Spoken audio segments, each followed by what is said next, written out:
Waikiki is one of the most iconic beaches in the world. It's the former playground of Hawaiian royalty and also the birthplace of surfing. Surfing is endemic to Waikiki. This is where it was born. The surf out here is what they call a rolling break, and it never gets larger than 4 to 6 feet, even on a big day. Ted Bush is a local fixture, a Waikiki native and business owner. He's famous for his surf lessons, canoe rides, and anything else visitors need on the beach. He's spent his whole life here and watched it change dramatically over time. It's got a lot of cultural history, of course, with the Beach Boys that have really defined what Waikiki Beach is. What really influenced my life is that the first 2 generations of Beach Boys, which involved my grandfather and Duke Kahanamoku and some of the older Beach Boys, they took a liking to me and they spent a lot of time in training me on doing everything in the water. The beach is also a crucial economic driver for the region. Almost half of the visitors who come to Hawaii visit Waikiki. We did a survey a few years ago asking them how important was it that Waikiki had a beach. And we found out that we would lose about $2 billion worth of business a year if we were simply on the shorefront but did not have a beach. Like many beaches around the world, the impacts of climate change and sea level rise are endangering local ecosystems and putting the livelihoods of the community at risk. It's important to put into context that Waikiki Beach is completely man-made. We've essentially forced a beach in an area where it didn't naturally occur. In doing that, the beaches are inherently unstable in Waikiki. Certainly the beach we're on today here at the Royal Hawaiian Beach is chronically eroding, meaning it steps back a little bit each year. It's not just the fact that sea levels are rising. We're going to have increased wave activity because of more storminess. And when sea level gets higher, those waves are going to be coming over the reef with less friction, and they're going to be inundating further inland. We're going to have increased erosion all over the state. It's a huge headache for us trying to keep up with it and trying to give people a direction on what to do, because it's all happening as we're speaking.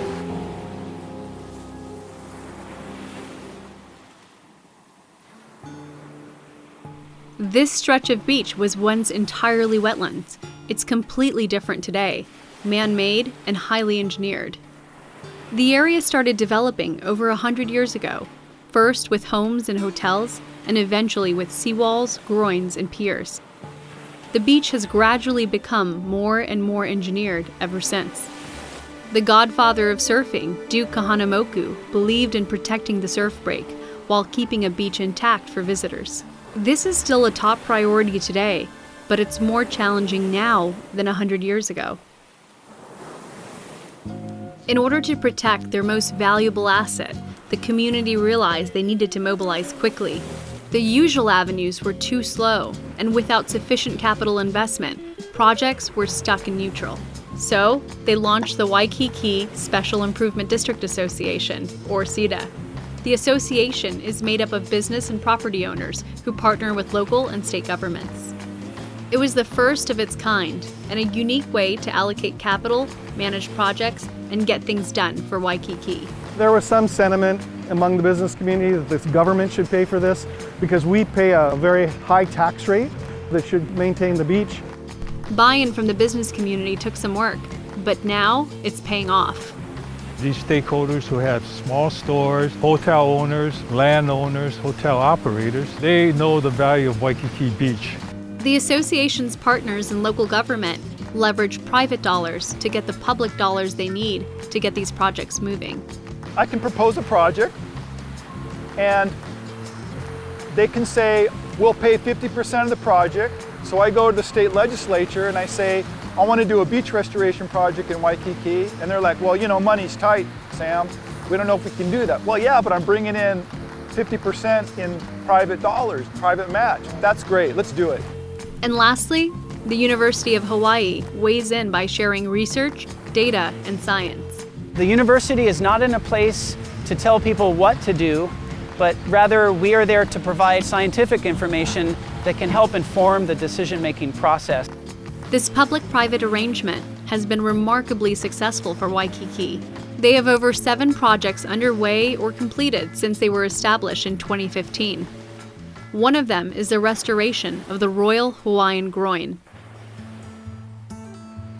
Here we are on Waikiki Beach here at the Royal Hawaiian Beach. As you can see behind me, we have active construction going on for the Royal Hawaiian Groin.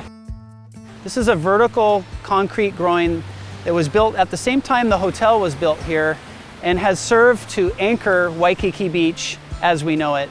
The original groin was built almost a century ago. The new construction essentially builds on top of that structure, slowing down erosion and keeping the sand on the beach. You don't want to come down here one day after a catastrophic evening of maybe thunderstorms and hurricanes and find out you lost half of the beach and that wall there. So this will ensure that we keep this revenue-generating beach together. Revenue and climate adaptation go hand in hand. These projects help protect future business interests while making the beach more stable and resilient.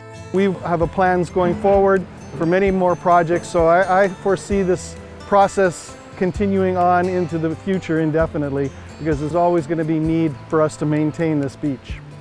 The Kuio Beach Sandbag Groin, completed in 2019, fortified the southeastern end of the beach.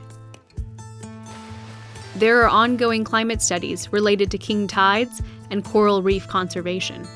The association also put together an advisory committee to build consensus around beach management projects. All of this is funded from pooled investments across the CETA with match government funding. One of the reasons projects had not been successful in the past is that the community wasn't engaged until the very end of the process. One of the reasons that we wanted to create the Special Improvement District is we felt we could do a better job of taking the issues out to the community and then work on a community-based solution. It doesn't shorten the process, but hopefully what it means is by the end of the process, you can have a project that works. The Waikiki CETA has established a precedent for how stakeholders, local governments, and scientists can work together to create a lasting system for resilience projects. So that's the perspective. That's what this beach brings. And the money that it brings doesn't stay here. We have thousands, maybe 50,000 workers in the tourist industry, and that money trickles down to them, to their pockets, and to their communities where they spend that money. This is the economic engine. This is the heart of that engine, Waikiki Beach. So keeping that engine running while maintaining sustainability around sea level rise is paramount. I think that living on a coastal area means that you should put resources into understanding the long-term effects of sea level rise on your community. No one's going to escape the impacts. There's always going to be impacts no matter what you do. I've always believed that you can reduce the consequences in the future with a little bit of action taken today. This is our future. Let's think a little more intergenerationally for once.